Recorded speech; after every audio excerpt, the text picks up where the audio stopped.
हाय।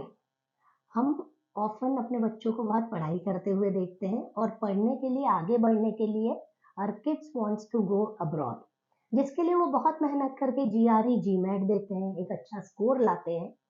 फिर बात कहाँ अटकती है फंडिंग पे।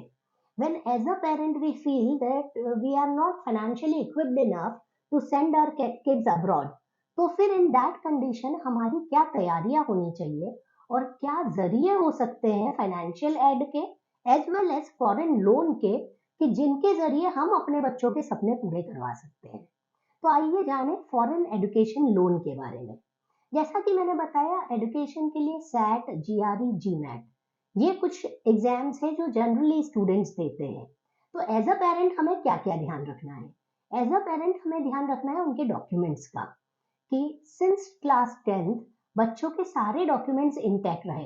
अगर हमारा बच्चा 12th के बाद जा रहा है तो 10th 11th 12th के मार्कशीट, और 11th जब भी 12th का क्लास चल रहा होगा तभी उन्हें सेट अपीयर करना है। तो सेट के लिए फॉर्म्स भरते वक्त हमें हमेशा ध्यान रखना है कि फाइनेंशियल एड कहाँ कॉलेजेस में अवेलेबल है और कितना फंडिंग हम लोग कर सकते हैं बच्चे के लिए। उसके साथ साथ उनके फॉर्म्स भरने में हमें मदद करनी है। Once he is admitted in the college, so we need to search for the ways कि हमें कैसे फंडिंग करना है।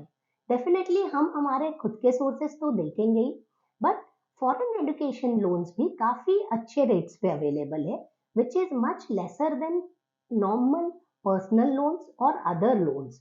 तो फॉरेन एजुकेशन लोन कैसे लिया जा सकता है?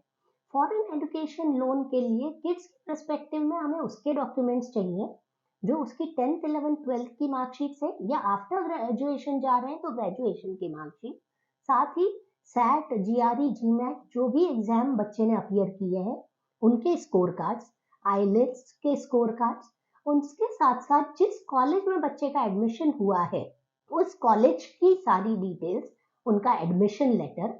यहाँ एक बहुत स्पेसिफिक चीज ये है कि सारे बैंक्स या सारे फाइनेंशियल इंस्टीट्यूट सभी कॉलेजेस को एंटरटेन नहीं करते हैं। तो हमें जिस भी फाइनेंशियल इंस्टीट्यूशन में अप्लाई करना है, हमें सबसे पहले यही चेक करना रहेगा कि वेदर वो फाइनेंशियल इंस्टीट्यूट हमारे कॉलेज को अप्रूव करता है या नहीं लोन देने के लिए। साथ ही कॉलेज इशू करता है एक I-20 फॉर्म। I-20 फॉर्म ये बताता है कि फाइनेंशियली जो किड है वो केपेबल है टू बेयर हिज एक्सपेंसेस, और I-20 फॉर्म किसी भी एजुकेशन लोन के लिए बेस माना जाता है। तो I-20 फॉर्म, उसके साथ साथ सारे लोन, एजुकेशन लोन स्पेसिफिकली जो 4 लाख से ऊपर के होते हैं, इस केस में एक को एप्लीकेंट लगता है, को बोरोवर जिसे बोलते हैं। तो जनरली फादर या मदर में से कोई भी एक को बोरोवर हो सकता है। तो उनके 3 साल के ITR, उनके बिजनेस प्रूफ, साथ में उनके 6 साल पिछले 6 महीनों के बैंक स्टेटमेंट्स, अगर उनके कुछ लोन अकाउंट है तो लोन अकाउंट स्टेटमेंट्स, ये सारे डॉक्यूमेंट भी साथ में डॉक्यूमेंट देने पड़ते हैं बैंक को लोन सैंक्शनिंग के वक्त। आपके passport size photographs, KYC as a parent आपका और आपके बच्चे का केवाईसी, इन डॉक्यूमेंट्स के साथ आप बैंक को अप्रोच कर सकते हैं। कई केसेस में ऐसा होता है कि we don't find ourselves comfortable, क्योंकि जनरली जो भी पब्लिक सेक्टर बैंक्स हैं या प्राइवेट सेक्टर बैंक्स भी अगर 20 लाख से ज्यादा का एजुकेशन लोन लेने जाना है तो वो कोलैटरल मांगते हैं। In that case there are various NBFCs and private players जो काफी कम रेट ऑफ इंटरेस्ट पे एजुकेशन लोन देते हैं। जनरली एजुकेशन लोन सेक्टर में ऐसा होता है कि most of the educational institutes in private जो ऑर्गेनाइजेशन है, एनबीएफसी है, इनके साथ कवर्ड है। एजुकेशन लोन में प्लस पॉइंट ये है कि टिल द टाइम जब तक एजुकेशन चल रहा है तब तक उसमें कोई रिपेमेंट नहीं करना होता, उसमें सिर्फ इंटरेस्ट लगता रहता है, और उसका रिपेमेंट बच्चे के जॉब लगने के साथ या 6 महीने अगर उसकी एजुकेशन को कंप्लीट करके हो जाए तब शुरू होता है। एजुकेशन लोन में एक और बेनिफिट ये है कि एजुकेशन लोन सिर्फ फीस के लिए ही नहीं है।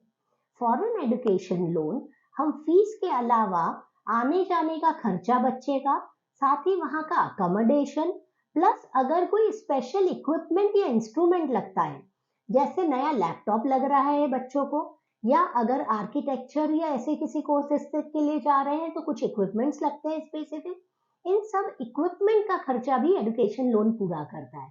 साथ ही कुछ केसेस में एजुकेशन लोन अकोमोडेशन और वहां रहने का खर्चा भी पूरा करता है। कुछ बैंक्स में जरूर ऐसा होता है कि बैंक 5 से 15% तक आपसे मार्जिन की डिमांड कर सकता है, पर ज्यादातर केसेस में मार्जिन नहीं मांगा जाता। एजुकेशन लोन पूरा एजुकेशन फीस और साथ ही ये जो दूसरे खर्चे हैं जो एजुकेशन से रिलेटेड है, इनको कवर कर देता है। एजुकेशन लोन का टेनर 3 साल से 7 साल तक का होता है। साथ ही इसके लिए जरूरी है कि एजुकेशन लोन के साथ आपको इंश्योरेंस लेना है। वह इंश्योरेंस को एप्लीकेंट का होता है जो को बोरोवर होता है उसका, और एक इंश्योरेंस जो मेन एप्लीकेंट है जो स्टूडेंट है उसका होता है। एजुकेशन लोन के लिए कंपलसरी है कि आप मेडिक्लेम भी लें, मेडिकल इंश्योरेंस भी स्टूडेंट का होना, ट्रैवल इंश्योरेंस और मेडिकल इंश्योरेंस भी कंपलसरी है फॉर एजुकेशन लोन। इसके साथ ही जैसे ही बच्चे का वीजा हो जाए तो वीजा डॉक्यूमेंट, ट्रैवल डॉक्यूमेंट्स, सारे उनके ट्रैवल प्लान्स, ये सब भी डिस्क्लोज करना फाइनेंशियल कंपनी को या बैंक को जरूरी होता है। I am sure this information is helpful.